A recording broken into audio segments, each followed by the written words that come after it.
మాట్లాడుతున్నా. 24వ తారీఖున మనకి ఒక ఇన్సిడెంట్ జరిగింది.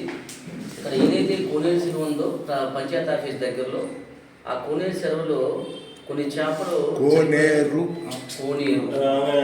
కోనేరు చెరువులో కొన్ని చేపలు చనిపోయినాయి. దానికి ఆల్రెడీ ఒకసారి మనం పంచాయతీ నుంచి సర్పంచ్ గారు, సెక్రటరీ గారు స్టేట్మెంట్ ఇచ్చారు. దాంట్లో ఏం చెప్పారంటే ఫైనల్గా వాళ్ళు ఇది అక్కడ వాటరు కమ్ము ఫిష్ని రెండింటిని కూడా ల్యాబ్కి టెస్టింగ్ కోసం పంపిస్తామని చెప్పారు. ఆ టెస్టింగ్ పంపించారు, అది రిపోర్ట్ వచ్చింది. ఈ ఎక్యురేట్ అనే ఒక ల్యాబ్ విజయవాడలో ఉంది.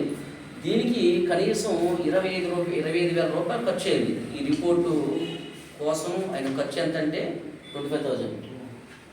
25,000 రూపాయలు ఖర్చు పెట్టి ఈ ల్యాబ్ రిపోర్ట్ తెప్పించాము.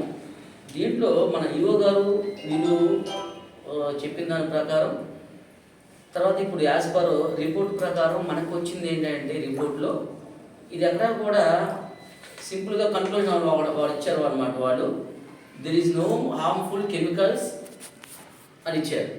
ఇక్కడ కూడా కలుషితమైన కెమికల్స్ ఆ నీటిలో కానీ చేపలో కానీ కలవలేదు. ఇది ఇంటెన్షనల్గా జరిగింది తప్ప ఇది ఈ హార్మ్ఫుల్ ఎవరు చేసింది కాదు, విషాలు లాంటివి పెట్టింది కాదని రిపోర్ట్ చెబుతుంది.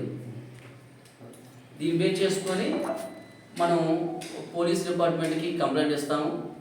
కంప్లైంట్ ఇచ్చిన తర్వాత వాళ్ళు నెక్స్ట్ చట్టపరంగా వాళ్ళు చర్యలు తీసుకుంటారు. ఎవరైతే దీని మీద ఇట్లా చేశారో, ఇలా మిస్లీడ్ చేశారో పంచాయతీని కానీ, ఎందుకంటే దీనికి భారీ ఎత్తున మాకు పంచాయతీ నష్టం వస్తుంది కాబట్టి అది కొన్న వాళ్ళకి నష్టమే, పంచాయతీకి నష్టమే, ప్రజలకి నష్టమే. ఇలాంటివి భవిష్యత్తులో కూడా ఇంక ఇబ్బంది అయ్యే అవకాశం ఉంది కాబట్టి దీన్ని పే చేసుకుని పంచాయతీ సెక్రటరీ గారు, సర్పంచ్ గారు ముందు పోలీసు రిపోర్ట్ ఇస్తారు. దాని ప్రకారం ఆ పోలీస్ డిపార్ట్మెంట్ వారు చర్యలు తీసుకుంటారు.